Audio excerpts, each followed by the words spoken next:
کچھ لوگ ایسے بھی ہوتے ہیں جو پروپیگنڈا کرتے ہیں امام کے خلاف، ذرا سی بات کو لے لیں گے اور لگ جائیں گے بس اسی کے پیچھے۔ اور کبھی کبھی تو پروپیگنڈا اتنا حاوی ہوتا ہے کہ ایک آدمی کی ذرا سی کی جو ہے فنتورے کی وجہ سے امام صاحب کو ہٹنا پڑ جاتا ہے۔ ایک امام صاحب کو مسجد کمیٹی کے لوگوں نے ہٹا دیا۔ وہ امام صاحب جب استعفیٰ دے کے جانے لگے تو امام صاحب کی آنکھوں میں آنسو۔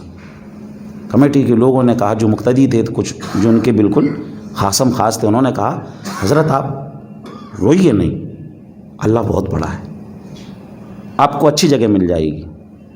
تو انہوں نے کہا امام صاحب نے، میں اس لیے نہیں رو رہا ہوں کہ میری جگہ چھوٹ گئی، میں اس لیے رو رہا ہوں کہ مجھے ہٹانے کا جو ایشو بنایا وہ ایشو یہ تھا کہ امام صاحب وقت کی پابندی نہیں کرتے ہیں، وقت کی پابندی نہیں کرتے ہیں، یہ ایشو بنایا۔ اور ان لوگوں نے مجھے ہٹایا جو سال میں ایک دن بھی فجر کی نماز میں نہیں آتے ہیں، ان لوگوں نے مجھے ہٹایا، اس لیے میری آنکھوں میں آنسو ہیں۔ عزیزان محترم، تو اس لیے اماموں کے ساتھ ایسا نہیں کرنا چاہیے، اماموں کی دعائیں لینی چاہیے۔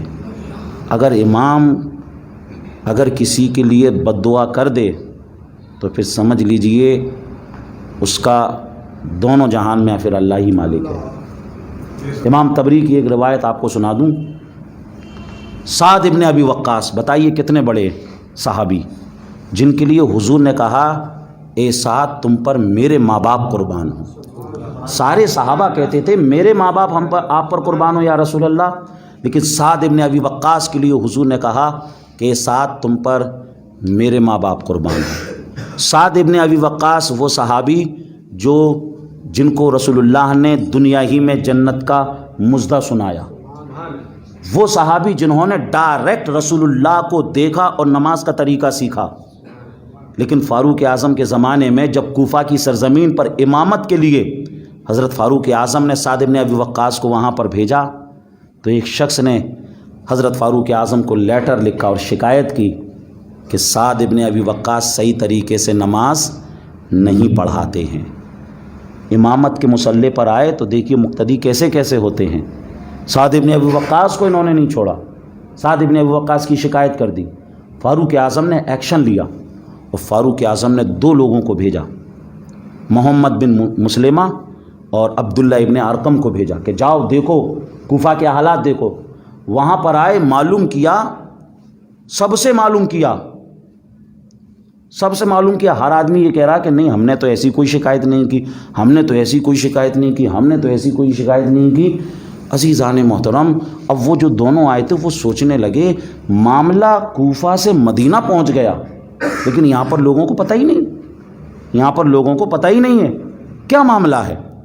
عزیزان محترم، پھر کیا ہوا، ایک شخص ملا، ایک شخص جس نے اس بات کی تصدیق کی کہ ہاں میں نے آپ کی شکایت وہاں پر پہنچائی ہے کہ آپ صحیح طریقے سے نماز نہیں پڑھاتے ہیں۔ عزیزان محترم، حضرت سعد ابن ابی وقاص امام تھے، امام کی اگر شکایت کرے تو ایک طریقے سے سمجھ لیجئے ان کی دل کو تکلیف پہنچا دی۔ سعد ابن ابی وقاص نے ان کے لیے اس وقت کچھ ایسی دعا کی کہ اللہ تو اس کی عمر بہت طویل کر دے، اس کی عمر بہت طویل کر دے، اور اس نے جو مجھ پر تہمت لگائی ہے اس کی سزا مولا تو اسے دنیا ہی میں دے دے۔ امام طبری نے لکھا ہے کہ سمجھ لیجئے وہ شخص، فاروق اعظم نے پھر امامت سے ہٹا دیا انہیں، یعنی حضرت سعد ابن ابی وقاص کو امامت سے معزول کر دیا۔ تو یعنی کبھی کبھی ایک مقتدی ہی ایسا ہوتا ہے جو ایسا پروپیگنڈا کرتا ہے جس کی وجہ سے امام کو اپنی جگہ سے دستبردار ہونا پڑتا ہے، امام کو اپنی جگہ سے ہٹنا پڑتا ہے۔